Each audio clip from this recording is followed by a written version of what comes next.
దేవుని నామమున స్తోత్రములు. మీకందరికీ నా హృదయపూర్వకమైన వందనములండి. Praise the lord. చాలా సంతోషం. చాలా రోజుల తర్వాత మళ్ళీ వీడియో చేసుకోవడానికి దేవుడు నాకు ఇచ్చిన ఈ గొప్ప సమయాన్ని బట్టి అవకాశాన్ని బట్టి ఎంతో కృతజ్ఞురాలై ఉన్నాను. బైబిల్లో మనం ఒక మాట చదువుకుందాం. నిర్గమకాండం 1వ అధ్యాయం 19వ వచనం చూద్దాం. అందుకు ఆ మంత్రసానులు, హెబ్రీ స్త్రీలు ఐగుప్తు స్త్రీల వంటి వారు కారు, వారు చురుకైన వారు. ఇక్కడ మనం చూస్తే ఈ మంత్రసానులు సాక్ష్యం చెప్తున్నారు. హెబ్రీ స్త్రీలు అనగా ఇజ్రాయెల్స్ వారంట చాలా చురుకైన వారు, ఐగుప్తు స్త్రీల వంటి వారు కాదని చెప్పేసి వీళ్ళు ఎవరితో చెప్తున్నారు అని అంటే రాజుతో వాళ్ళు చెప్తున్నారు. ఎందుకంటే రాజు ఏమని ఆజ్ఞించాడంటే మగపిల్లలు కానీ వాళ్ళకంటే చంపేసి ఆడపిల్లలని అయితే బతకనివ్వి, వాళ్ళు బతకాలి, మగపిల్లలని అయితే చంపేయండి. చూడండి ఎంత కఠినాత్ముడో ఆ రాజు. అయితే ఈ స్త్రీలంట మంత్రసానులు వెళ్ళే లోపలే వీళ్ళు కనేస్తున్నారు, పిల్లల్ని దాచిపెట్టేస్తున్నారు. మనం బైబిల్లో చూస్తే అసలు ఈ స్త్రీల గురించి మనం కొన్ని మాటలు మనం చెప్పుకుందాం. దేవుడు ఆదాంని అవ్వని సృష్టించినప్పుడు తినగూడిన పండు ఆమె తిన్నది ఏదైనా తోటలో. అప్పటి వరకు వాళ్ళు దేవునితో మాట్లాడుతూనే ఉన్నారు. చల్లపూట ప్రభువు రావటం వాళ్ళతో మాట్లాడడం జరుగుతుంది. అయితే ఎప్పుడు ఆదాము పడుకున్నాడో అవ్వ సాతానికి అవకాశం ఇచ్చింది. అవకాశం ఇవ్వటం వల్ల దాని మాటలకి ఆమె లోబడిపోయి ఆ తినగూడని పండు తినటం వలన ఆమె దేవుని దృష్టికి శాపగ్రస్తురాలుగా మారిపోయింది. ఎలా అంటే ఆమె తినేసిన తర్వాత తన భర్తకి తీసుకుని ఇచ్చింది. ఆదాము కూడా దేవుడు చెప్పింది ఎవరికి? ఆదాముకి. కానీ ఆదాము మరి ఎట్లా మైమరిచాడు? ఆమె ఇచ్చేసరికి అతను కూడా తినేసరికి ఇక్కడికి వచ్చేసరికి ప్రభువు పిలిచాడు, ఆదాము అని. అప్పుడు ఆయన ఏమన్నాడు? ఈ స్త్రీ నాకు ఇచ్చిందయ్యా, నేను తిన్నాను అంటాడు. అప్పుడు దేవుడు ఈ స్త్రీని శపించాడు, నువ్వు ప్రసవ వేదనతో బిడ్డల్ని కంటావు అని. ఆమె ఇంకేం లేదు, దేవుడు ఆ శాపాన్ని ఆమెకు పెట్టాడు. ఈయనేమో నువ్వు కష్టపడతావు, నీ కుటుంబం కోసం నువ్వు చెమట ఊచి కష్టపడతావు, నేలను భూమిని సేజపరుచుకుంటావు అని చెప్పినప్పుడు ఆదాము కూడా ఇంకేం చేయలేకపోయారు. వాళ్ళు అప్పటిదాకా మహిమ శరీరంతో ఉన్న వాళ్ళు దిగంబరులుగా కనబడ్డారు. సిగ్గుపడిపోయారు ప్రభు పిలిచేసరికి. కచ్చరములు ఆకుల్ని వాళ్ళు కుట్టుకొని వాటిని వస్త్రం వల్లే వాళ్ళు వేసుకోవటం జరిగింది సిగ్గుపడి. సరే, దేవుడు ఆ సమయానికి వాళ్ళని ఇంకేం చేశారంటే ఏదైనా తోటల నుంచి వాళ్ళని తరిమేయటం జరిగింది. వాళ్ళు ఇంకా బయటకు వచ్చారు, కష్టపడ్డారు. దేవుడు వాళ్ళని ప్రేమించి వారికి సంతానం అనేది దేవుడు అనుగ్రహించాడు. ఆ సంతానం ఇవ్వటం దేవుడు వాళ్ళని ప్రేమించి ఇచ్చాడు. వాళ్ళే కయ్యూను, హేబేలు. మొట్టమొదట దేవుడు ఆ భూమి మీద ఒక జనరేషన్ అనేది అనుగ్రహించబడింది. కానీ ఆ జనరేషన్స్లో ఇద్దరు అన్నాదమ్ముల మధ్యలో గొడవలు జరగటం, కయ్యూను కోపంతో తమ్ముడిని చంపటం, తమ్ముడేమో చనిపోయిన తర్వాత అతని రక్తం దేవునితో మాట్లాడడం. ప్రభు కయ్యూని అడిగినప్పుడు అతను శాపముతో కూడిన ఇది పొందుకున్నాడు, తోలివేయబడ్డాడు. అతను అవి పరిస్థితికి వచ్చాడు. మళ్ళా దేవుడు వాళ్ళని కనికరించి మళ్ళా దేవుడు వాళ్ళకి సంతానం అనుగ్రహించాడు. ఆ తర్వాత మనం చూస్తుంటే శారమ్మ, ఆమెను దేవుడు ఆశీర్వదించాడు. ఆమెకు వృద్ధాపంలో అయినా కూడా ప్రభు ఆమెకి సంతానం అనుగ్రహించబడింది. ఎందుకు నేను ఈ మాటలు చెప్తున్నానంటే చురుకైన వారు అని తెలియపరచడానికి. ఈమె శారమ్మ ఎంత చురుకైన మనిషి అనంటే ఆమె యాక్టివ్గా ఉందనే తెలియపరచాలి. ఎందుకనంటే దేవుని దూతలు వాళ్ళ దగ్గరికి వచ్చినప్పుడు ఆమె ఆ వయసులో కూడా పిండి పిసుకటమే కానీ దేవుని బిడ్డలకి వంట చేసి పెట్టడమే కానీ ఆమె ఆ విధంగా యాక్టివ్గా చురుకుగా ఉండటం అనేది మనకి పనిలో మనం చూస్తున్నాం. సామెతల్లో కూడా ఉంటుంది కదా, ఉదయాన్నే లేచి స్త్రీలు పని చేసుకోవటం, తన కుటుంబం కొరకు వాళ్ళు సిద్ధపరచుకోవటం అనేది ఉంటుంది. స్త్రీలకి దేవుడు చురుకైన ఆత్మ ఈ విధంగా కూడా అనుగ్రహించబడింది. కుటుంబ బాధ్యత కలిగిన వారే ఆమె ఎవరొచ్చినా కూడా వాళ్ళకి ఆతిథ్యం ఇవ్వటం, చురుగ్గా ఉండటం అనేది మనం చూడగలుగుతాం. ఇక మనం ఇంకా బైబిల్‌లో మనం ఇంకా చాలా మనం పోతా ఉంటే రెబెక్క. ఆమె కూడా ఎంత జ్ఞానవంతురాలంటే, ఆమె తన గర్భంలో శిశువు ఉండగానే వాళ్ళు ఉన్నారు. దేవుడు ఆమెకు ముందుగానే చెప్పారు. ఏ విధంగా వాళ్ళు ఉంటారనేది ప్రభువు ఆమెకు ముందే చెప్పారు. అసలు మెయిన్ ఏంటి అనంటే, ఈమె ఒంటెలకి నీళ్లు పోయటం. మనం ఒక మనిషికి గ్లాస్ నీళ్ళు ఇచ్చిన తర్వాత రెండోసారి ఒకసారి ఒక చెంబుతో ఇస్తాం. గ్లాస్ నీళ్ళతో ఇప్పుడు ఇప్పుడు మనం చూస్తే గ్లాస్‌తో ఇస్తారు నీళ్ళు. లేకపోతే ఎక్కువ దాహం వేస్తే చెంబుతో ఇస్తారు. కానీ ఆమె ఒంటెలకే నీళ్ళు పోస్తుంది. ఎంత చురుగ్గా ఉంది, ఎంత యాక్టివ్‌గా ఉన్నది అనేది కూడా మనం తెలుసుకోగలుగుతున్నాం. నేను ఇవన్నీ ఎందుకు చెప్పాల్సి వస్తుందంటే, చురుకైన ఆత్మ కలిగిన వాళ్ళు హెబ్రీ స్త్రీలు. ఎస్తేర్. ఎస్తేర్‌లో మనం గమనించవచ్చు.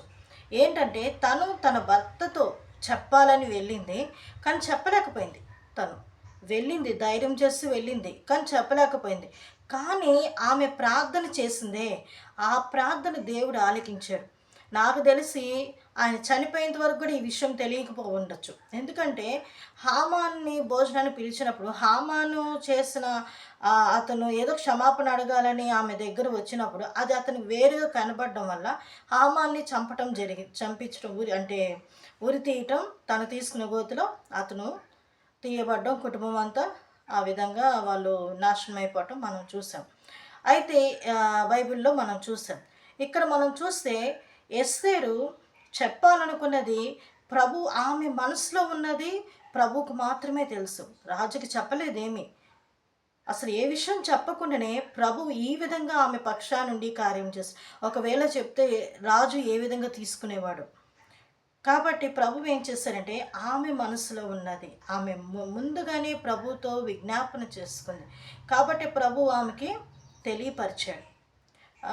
ఆమెకి మేలు దేవుడు కలుగు చేస్తాడు. నిజమే, కొన్ని సందర్భాల్లో మనం మనుషులకి చెప్పకపోయినా కూడా మనం చేసిన ప్రార్థన, మన మనసులో ఉన్న మనోవేదన, హన్నా కూడా అంతే కదా, దేవుని మందిరంలోని మనోదుఃఖంతో ఉండి ఏడ్చి ప్రార్థన చేసింది ఆమె. కాబట్టి దేవుడు ఆమెను కనికరించి సమూయేలుని ఇచ్చాడు. ఆ తర్వాత ఆమె ఇంకా సంతాన అభివృద్ధి ఇంకా ఎక్కువ దేవుడు ఆమెకి అనుగ్రహించాడు. ఇక్కడ మనం చూసుకుంటూ పోతుంటే ఇజ్రాయేలు అంటే స్త్రీలు వీళ్ళు చాలా చురుకైన వారు అని బైబిల్లో తెలియపరుస్తూనే ఉంది. ఈ దేవుని బిడ్డలు ఎలా ఉన్నారంటే, మన క్రొత్త నిబంధనలో చూస్తే దేవుని బిడ్డలకి అంటే సేవకులకి, యేసుతో ఉన్న వాళ్ళు శిష్యులకి వాళ్ళు ఆహారం సిద్ధపరచడమే కానీ, వాళ్ళకి ఆతిథ్యం ఇవ్వటమే కానీ, అన్ని విషయాల్లో వీళ్ళు వాళ్ళకి సహకారులుగానే ఉండటం జరిగింది కదా. ఆ తర్వాత ఇంకా మనం చూస్తున్నట్టే యేసు ప్రభు చనిపోయి తిరిగి నేను లెగుస్తాను అని చెప్పినప్పుడు మొట్టమొదట ఎవరు వెళ్ళారండి? స్త్రీలు వెళ్ళారు, పురుషులు కాదు. స్త్రీలు వాక్యం వినలేనట్లే అనుకుంటారు, కానీ వాళ్ళకే భక్తి ఎక్కువ. మగోళ్ళు వాళ్ళ చుట్టే తిరుగుతుంటారు, కానీ వాళ్ళకి ఎంతసేపటికి మాకు పెత్తనం అంటే సారీ ఆ మాట అన్నా నన్ను అనుకోవద్దు, ఆధిపత్యం కావాలి, కొంచెం మేము ఈ విధంగా వాళ్ళు అలా ఉంటేనే బాగుంటుంది ఉన్నారు. ఓకే, వీళ్ళు పరిచయం చేస్తూనే ఉన్నారు, కానీ దేవుని మాటలు మాత్రం హృదయంలో భద్రపరుచుకున్నారు. కాబట్టి ప్రభు చెప్పిన మాటకి వీళ్ళు విశ్వాసం ఉంచారు. ముందుగా ప్రభు 3వ రోజు నేను లెగుస్తాను అనేసరికి వెళ్ళిపోయారు. మగ్దలేని మరియా ఇంకా చాలామంది స్త్రీలను వెంట పెట్టుకుని ఆమె వెళ్ళింది. చూడండి, ఇక్కడ మనం చూస్తుంటే దేవుడు స్త్రీలని ఎక్కడ కూడా చులకన చేయలేదు. పాపాత్మురాలైన స్త్రీ ఉంది, ఆమె ఎంతో భయంకరమైన పరిస్థితిలో ఉంది, అందరి చేత హీన స్థితిలో అనిపించుకుంటుంది, అవమానాలు పాలైంది, కానీ ప్రభు ఆమెని క్షమించాడు. ఇక్కడ ఇంకా మనం చూస్తూ పోతూ ఉంటే ఎలిజబెత్ ఆమె ఎవరు? యోహాన్ గారి తల్లి మరియమ్మ. వీళ్ళిద్దరూ ఒకరికొకరు కలుసుకున్నప్పుడు ఎలిజబెత్ ఆ తల్లిగారి ఆమె కడుపులో బిడ్డలు బిడ్డ గంతులు వేశాడు. ఎందుకు అనంటే నా ప్రభువు తల్లి నా దగ్గరికి వచ్చిందని. ఎవరన్నారు ఆ మాట? ఎలిజబెత్ తల్లి అన్నారు. నా ప్రభువు తల్లి నా దగ్గరికి వచ్చింది. ఆమె ప్రవచించింది కూడా. మనం చూస్తూ ఉండే బైబిల్లో. ఇక్కడ నేను ఇవన్నీ చెప్పాల్సిన ఇది ఏంటి అని అంటే, అయితే ఈ స్త్రీలని శపించినా కూడా, అవ్వమని శపించినా కూడా దేవుడు రాను రాను ఆ పిల్లల్ని ఆశీర్వదిస్తూనే వచ్చారు. వాళ్ళ సంతానాన్ని దేవుడు దీవిస్తూనే వచ్చారు. అందుకే బైబిల్లో ఉంది కదా, కుమారులు యెహోవా అనుగ్రహించు స్వాస్థ్యము, గర్భఫలము యెహోవా ఇచ్చు బహుమానం. దేవుడు స్త్రీలని ఈ విధంగా ఆశీర్వదిస్తూ వచ్చారు. ఇప్పుడు మనం ఇజ్రాయిల్స్ గురించి నేను ఎందుకు చెప్పాల్సి వస్తుందంటే, ఇప్పుడు యుద్ధాలు జరుగుతున్నాయి కదా, ఇక్కడ మనం చూస్తే ప్రతి స్త్రీ కూడా అక్కడ ఇజ్రాయిల్స్లో ఎంత అందంగా ఉంటారో, ఎంత చక్కగా ఉంటారో వాళ్ళు. కానీ వాళ్ళు యుద్ధానికి వాళ్ళు అస్సలు భయం లేకుండా వాళ్ళు ఆ డ్రెస్ వేసుకోవటమే కానీ, వాళ్ళు ఆ ఇదిలో ఆ టీవీ తరం ఉండటమే కానీ వాళ్ళు ఆ విధంగా ఉన్నారండి. ఇజ్రాయెల్స్ వాళ్ళు ఎంత యాక్టివ్గా ఉంటారంటే అంత చురుగ్గా ఉంటారు. వాళ్ళ జ్ఞానం అసలు యాకోబ్ గారు కూడా మచ్చలు తర్వాత మచ్చలు లేని ఆయన అప్పట్లోనే ఒక జ్ఞానంతో ఒక సైంటిస్ట్ లాగా ఆయన అప్పుడే చేశాడు. ఇప్పుడేమి కొత్త ఏం కాదు. ఇంకా మనం చూస్తే ఇజ్రాయెల్స్ వాళ్ళు ఒక టీం అనేది ఉంది, అది మొసాద్ టీం అని.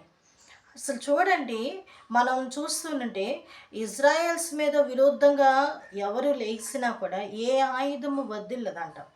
ఏ ఆయుధము వద్దిలేదు. నీకు రూపించిన ఏ ఆయుధము కూడా వద్దిల్లదు. మనం కనులారా చెవులారా వింటున్నాం. రీసెంట్గా ఏం జరిగినాయో కూడా మనకు తెలుసు. ఒక ప్రెసిడెంట్ ప్రమాణం చేసి ఆయన వచ్చారు, ఇందులో ఆయన చంపబడ్డం ఏంటి అంటే ఇజ్రాయెల్సే చంపేస్తారని ఒక వేశారు. కానీ నేను చెప్తున్నాను, దేవుని ఆజ్ఞ లేనిదే ఏది కూడా జరగదు. సో ఇక్కడ మనం చూస్తే ఆ చనిపోయిన వ్యక్తి ఇజ్రాయెల్స్కి వ్యతిరేకంగా ఎన్నో జరిగినాయి. హమాస్ ఆ టైంలో యుద్ధాలు జరగటం మీరు చూస్తుంటే, ఈ హామాన్ గాడు ఇరాన్ ప్రాంతంలో ఉన్న వ్యక్తి. ఇతనికి ముందు నుంచి కూడా యూదుల మీద ఎప్పుడు కూడా విరోధమైన భావంతోనే ఉంటాడండి. ఇప్పటికి అదే జరుగుతుంది. ఇప్పటికీ ఆ యుద్ధాలు కూడా అక్కడి నుంచే స్టార్ట్ అయింది. అది ఊరికనే కాదు, వాళ్ళు ఎన్ని యుద్ధాలు చేసినా ఎంత చేసినా దేవుడు ఇజ్రాయేల్స్ని దేవుడు కాపాడుతున్నారు. ఈ రాజు లాంటి వాళ్ళు ఎన్ని పన్నాగాలు చేసినా కూడా ఆశ్చర్యపోతున్నారు. ఏంటి ఎక్కడ అంటూ వారు చురుకైన వారు స్త్రీలు యుద్ధంలో ఉంటారు. బైబిల్లో కూడా చాలామంది స్త్రీలు యుద్ధం చేయకుండా జయం పొందిన వాళ్ళు ఉన్నారు చాలామంది. సో మనం ఇక్కడ చూస్తుంటే ఇజ్రాయెల్స్ స్త్రీలు ఎంత చురుకైన వారో, ఆత్మీయ తల్లులంగా అంటే ఆత్మీయంగా మనం దేవుని రక్తం చేత కడగబడిన మనము కూడా చురుగ్గా ఉండటం మనం ఉందాము. ఎందుకనంటే మనలో దేవుడు మనకంటూ ఒక ఆత్మను అనుగ్రహించాడు, అదే పరిశుద్ధాత్మ దేవుడు. ఇక్కడ నేను ఈరోజు ఎందుకు నేను ఈ స్త్రీల గురించి చెప్పుకుంటూ వచ్చానంటే, ఈరోజు మా మమ్మీ బర్త్డే. అయితే అమ్మ బర్త్డే, ఆమె చనిపోయిన ఆ టైంలో బుధవారం నాడే వచ్చింది అప్పుడు బర్త్డే. అది గుర్తు చేసుకుంటే ఈరోజు మేము చాలా అమ్మని చాలా గుర్తు చేసుకున్నాం. ఎందుకంటే మా మమ్మీ కూడా మా మమ్మీ లాస్ట్ అమ్మ గురించి ఒక చిన్న సాక్ష్యం చెప్పాలని ఆశపడుతున్నాను. ఎందుకంటే మనం నీతిమంతుల్ని జ్ఞాపకం చేసుకోవటం మంచిది. కాబట్టి ఆమె గురించి ఒక చిన్న సాక్ష్యం నేను చెప్పాలనుకుంటున్నాను. ఈమె ఇజ్రాయేల్ అంటే ఎస్ షీఈ్ ఇజ్రాయేల్. ఎట్లా అని అంటారా? ఆత్మీయ ఇజ్రాయేల్, దేవుని బిడ్డ, ఆత్మీయ బిడ్డ. కాబట్టి నేను చెప్పాలని ఆశపడుతున్నాను. మా మదర్ వాళ్ళు, మా తాతయ్య, మా అమ్మమ్మ వాళ్ళు ఇద్దరు హెడ్ మాస్టర్స్ కొల్లూరుపాడులో ఉండేవాళ్ళు. మా తాతయ్య ఆయన కొల్లూరుపాడుకి వచ్చారు. మా అమ్మమ్మ ఒక కూతురు వాళ్ళకి అంటే ఆమెకి నాన్న లేడు, వాళ్ళ అమ్మ ఉండేది. మా తాతయ్యకి మరి ఆయన ఫ్యామిలీ ఏంటో నాకు అంత తెలియదు. కానీ అయితే మా తాతయ్య వాళ్ళ కుటుంబాన్ని విడిచిపెట్టి వచ్చినప్పుడు మా అమ్మమ్మను చూసి పెళ్లి చేసుకున్నారు. గొప్పింటామే మా అమ్మమ్మ. అయితే మా తాతయ్య కొంచెం మిడిల్ ఫ్యామిలీ. ఆ టైంలో కొల్లూరుపాడులో ఏది లేదు, అంటే ఏది లేదంటే చాలా దీన స్థితి అంట. అప్పుడు వాళ్ళకందరికీ చదువు నేర్పించాలి అని చెప్పి గవర్నమెంట్ వాళ్ళని మాట్లాడి అక్కడ స్కూళ్ళు అక్కడ అంటే స్కూల్ ఉంది. వీళ్ళు ఇంకా కొంచెం దాంట్లో డబ్బులేసుకొని ఆ విధంగా స్కూల్ నడిపిస్తూ ఉన్నారు ఇద్దరు. అప్పుడు ఏం జరిగిందంటే ఆ ఊర్లో పిల్లలకి చదువు నేర్పించాలి. వాళ్ళకి చదువు అంటే అబ్బట్ల. అప్పుడు మా తాతయ్య వెళ్ళిపోయి ఒక ఇంట్లోకెళ్ళి రండి చదువు నేర్చుకుందురు రండి అని వాళ్ళందరిని కూర్చోపెట్టి చదువు నేర్పించాడు. అప్పుడు వాళ్ళకి ఇల్లు పట్టాలు కూడా వాళ్ళ కడుపులో ఉన్న బిడ్డ పేరు కూడా రాశారు. ఎందుకనంటే రేపు జనరేషన్‌కి ఉపయోగపడుతదని. చదువులు. ఆ టైంలో లాంతర్లు ఉండేయంట. లాంతర్లు. నైట్ అయ్యేసరికి వీళ్ళకి దేవుని వాక్యం అంటే తెలీదు కాబట్టి మా తాతయ్య పాటలు నేర్పిస్తూ ఆంధ్ర క్రైస్తవ పాటలు పాడుతూ ఉండేవాళ్ళు. ఆ టైంలో వాక్యం వాళ్ళకి కథల్లాగా చెప్పి మా తాతయ్య ఆ విధంగా చేశాడు. ఆ ఊర్లో వాళ్ళకి మగోళ్ళకి కూడా జుట్లు ఉండేయంట. ముళ్ళులాగా వేసుకొని తిరిగేవాళ్ళంట.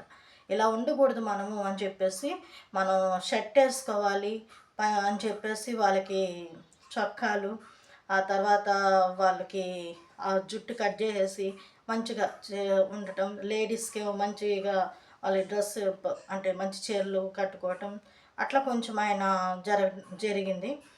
ఎవరన్నా వంట చేసుకోలేకపోయినా కొంచెం ఈ విధంగా ఉంటే వాళ్ళ ఇంటింటికి పోయి వాళ్ళని అడిగి తిన్నారా అని అడిగి తినకపోతే మా ఇంట్లో వండింది తీసుకెళ్ళి వాళ్ళకి పెట్టడము, లేకపోతే బియ్యం రమ్మని చెప్పి ఒడ్లు ఎక్కువ దంచేసి అందులో వీళ్ళకి కొంచెం ఇస్తూ ఆ విధంగా చేసేవాళ్ళంట. మా తాతయ్యకి అమ్మమ్మకి 5గురు సంతానం. అయితే ఇద్దరు ముందు పెద్దవాళ్ళు మామయ్య వాళ్ళు, ఆ తర్వాత ముగ్గురు, మా మమ్మీ లాస్ట్. మా పెద్ద మామయ్య చెన్నైలో ఉద్యోగం చేస్తూ ప్రభు సన్నిధికి చాలా సంవత్సరాలు అయిపోయింది. ఆయన ప్రభు దగ్గరికి వెళ్ళిపోయారు. చిన్న మామయ్య కూడా వెళ్ళిపోయారు. పెద్దమ్మ కూడా ఆమె హెల్త్ డిపార్ట్మెంట్లో ఆమె చేసేవాళ్ళు నర్సుగా. తర్వాత చిన్నమ్మ కూడా అంటే మా పెద్దమ్మ ఆమె కూడా సెకండ్ కూడా వాళ్ళు అదే. పెదనాన్న రైల్వేలో జాబ్ చేసేవాడు. చిన్న పెదనాన్న ఏమో స్కూల్లో హెడ్ మాస్టర్స్. మా మమ్మీ ఏమో పాస్టమ్మ. మా డాడీ ఏమో బిజినెస్ మ్యాన్ అప్పుడు. ఇక ఆ టైంలో మా మదరు కొల్లూరుపాడులోనే వాళ్ళు కనిగిరి, కరేడు ఆ ప్రాంతాల్లోనే వీళ్ళు ఉండి ఆ ప్రాంతాల్లో తిరుగుతూ జాబ్ పరంగా ఉండేవాళ్ళు. మా అమ్మగారికి మా నాన్నగారు అంటే చాలా దేవుని ప్రణాళిక ఇంకంతే.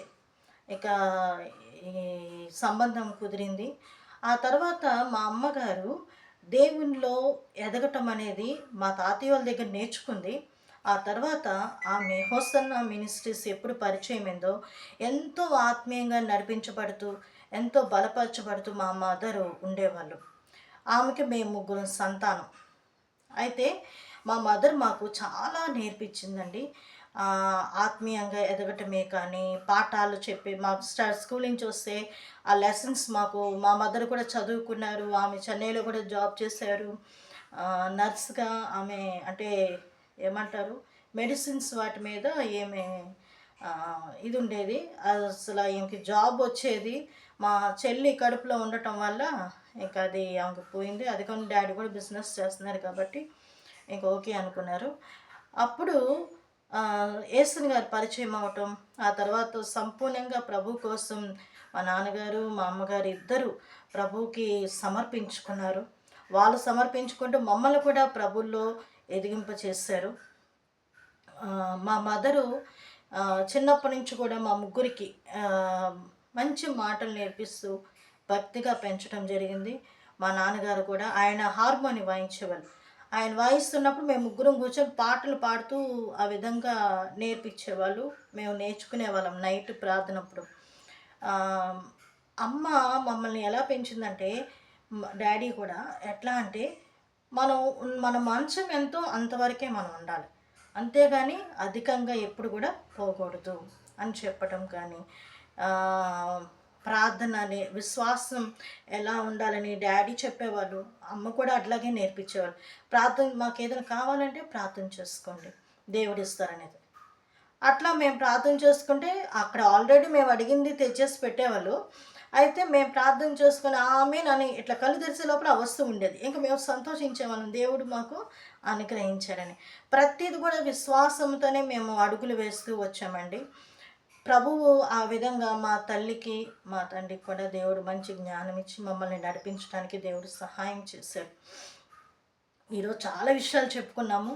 కానీ ఎక్కువ పొగడకూడదు కాబట్టి మా మదరు మమ్మల్ని భక్తిలో పెంచారు. ఆమె భక్తిలో ఎదుగుతూ మమ్మల్ని కూడా పెంచారు. చాలామంది స్త్రీలు చేసే పని ఏంటంటే వాళ్ళు ఎదుగుతారు కానీ మా మదర్ అదే. ఆమె అన్నీ తీసినప్పుడు ఆమె ఏమనుకుందంటే నేనేమో ప్రభువులో ఎదగాలి, నేనేమో సంపూర్ణంగా ప్రభు కోసం నేను నిలబడాలి, నా బిడ్డలనేమో లోకంలో పెంచాలా?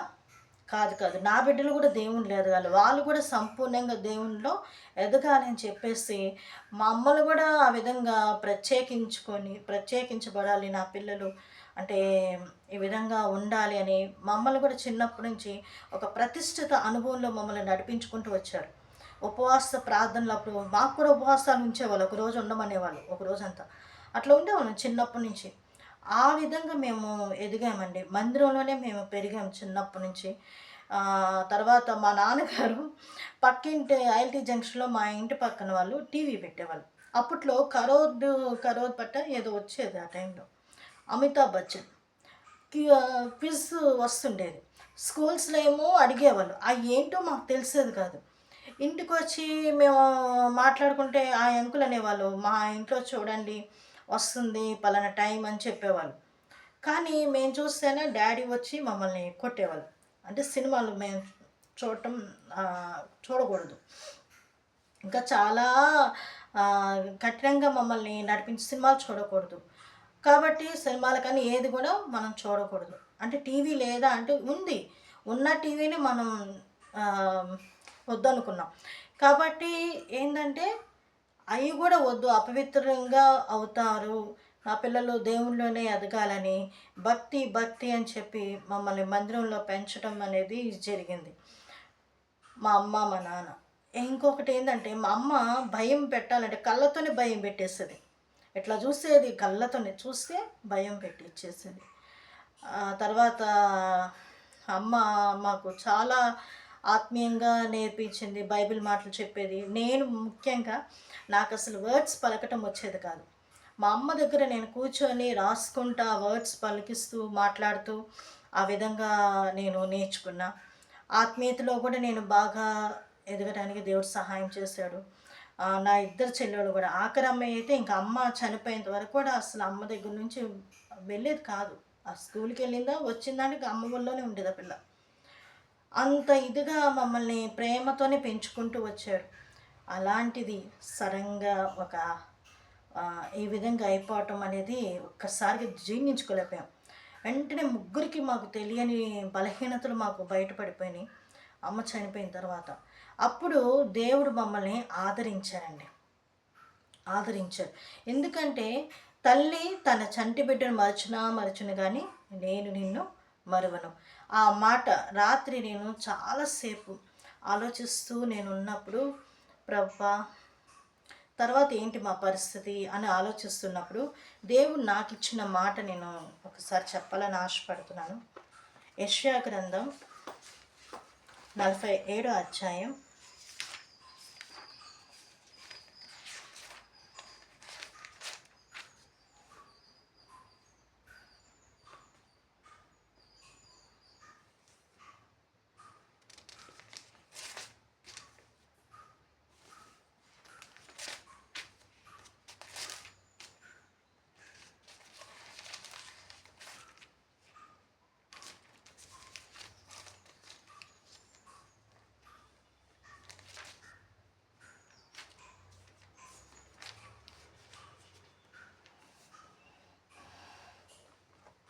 49వ అధ్యాయం 15-16లో ఉంది.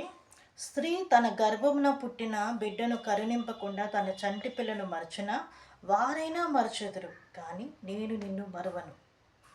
చూడుము, నా అరచేతుల మీదనే నేను చెక్కి ఉన్నాను, నీ ప్రాకారములు నిత్యము నా ఎదుట ఉన్నవి.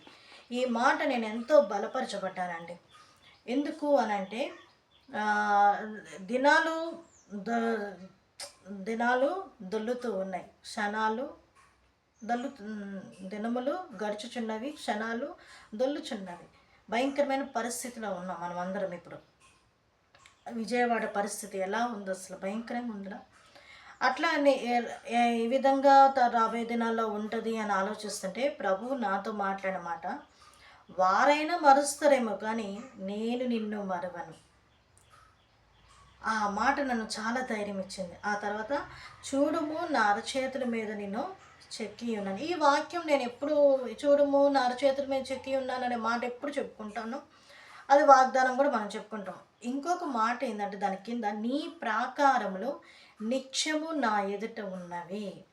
అబ్బా, ఎంత సంతోషం వేసిందంటే, ప్రభువా నా ప్రాకారం ఎప్పుడు నీ ఎదుట ఉన్నది, క్షేమంగా ఉంచే దేవుడు నువ్వు, నెమ్మదిగా ఉంచే దేవుడు అని నేను ప్రభుకి ఎంతో స్తోత్రాలు చెప్పానండి.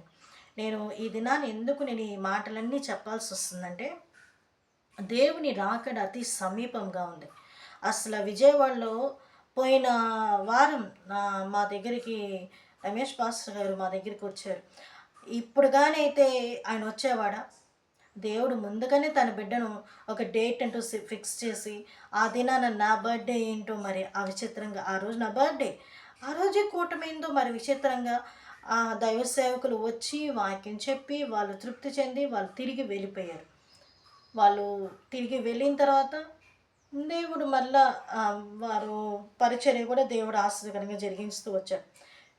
కానీ ఇప్పుడు రోజులు మనం చూస్తే విజయవాడ పరిస్థితి ఎంత భయంకరంగా ఉంది. మనం ప్రార్థన చేద్దాం.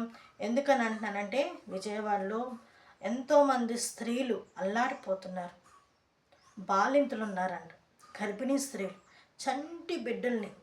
అసలు ఎంత దారుణం అండి.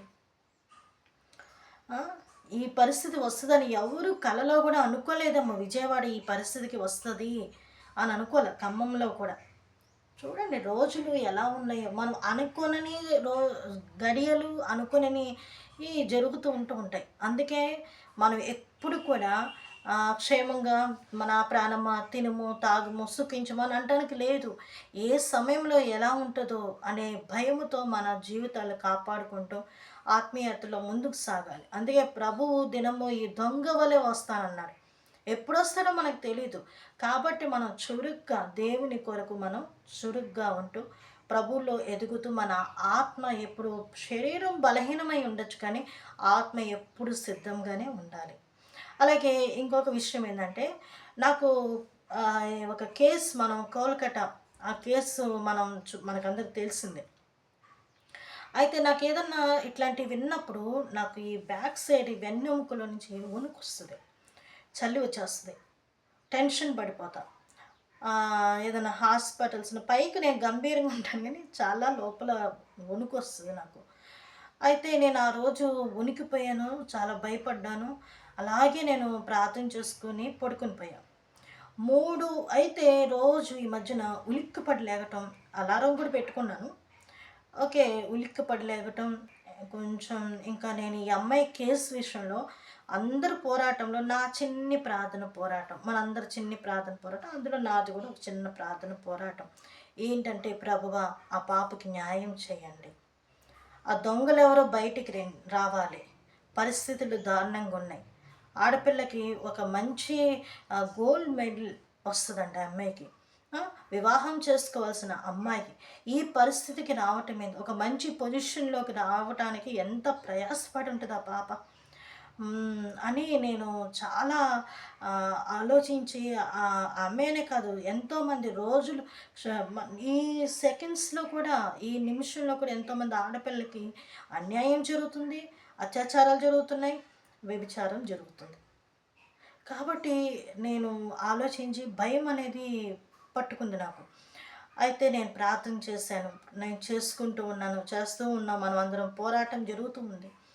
దేవుడు కేసును ఒక ఒక ఒక ఇది దేవుడు నడిపించాడు.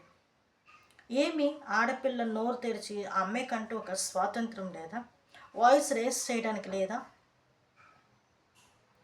తను మాట్లాడకూడదా, ఏదైనా అడగటానికి లేదా, ఎంతసేపటికి డౌన్లోనే ఉండాలా, తగ్గే ఉంటుంది. క్వశ్చన్స్ అడగటానికి లేదా? వాయిస్ రేస్ చేయటానికి లేదా? మాట్లాడినీరా?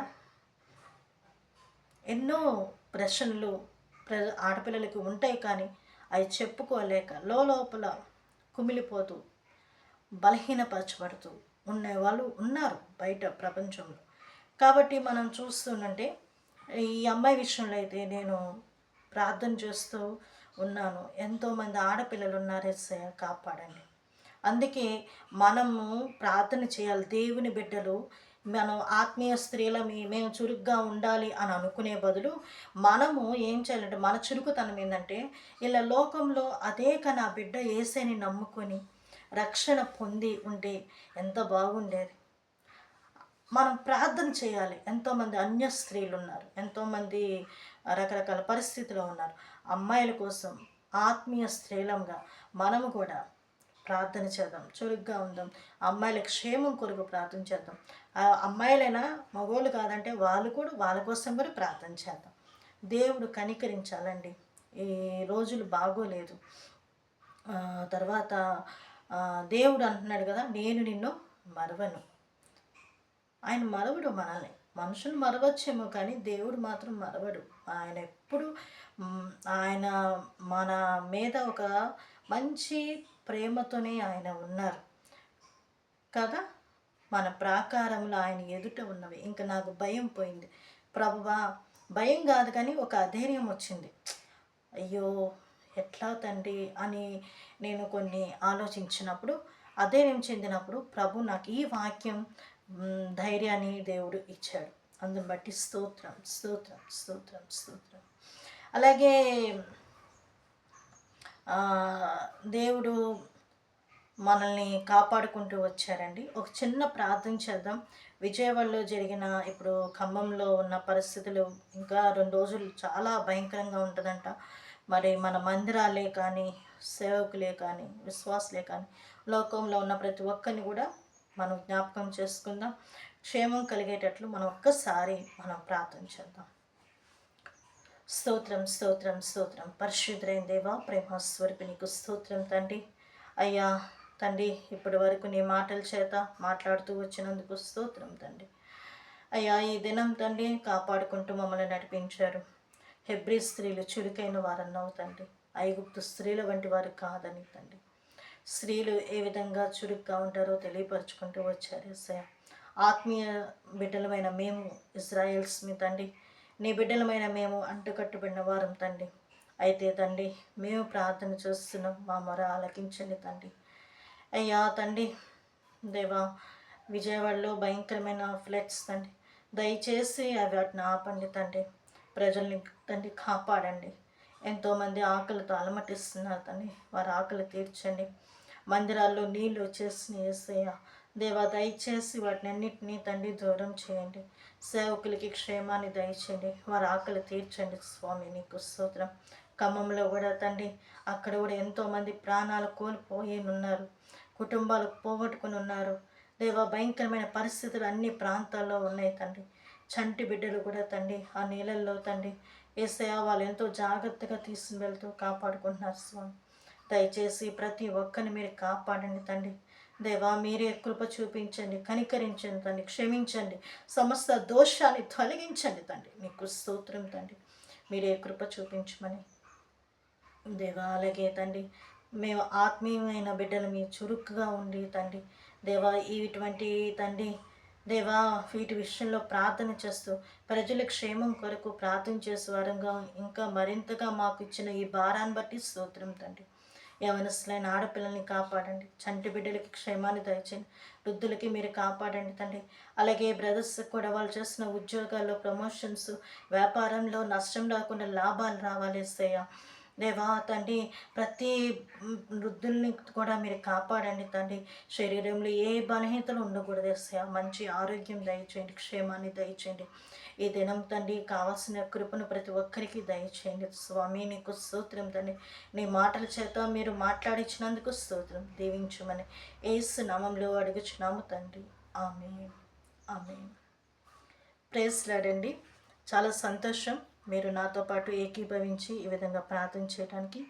అలాగే దేవుడు మనకి ఈ వీరందరి కోసం మనం చురుగ్గా ఉండి ప్రార్థన చేద్దాం.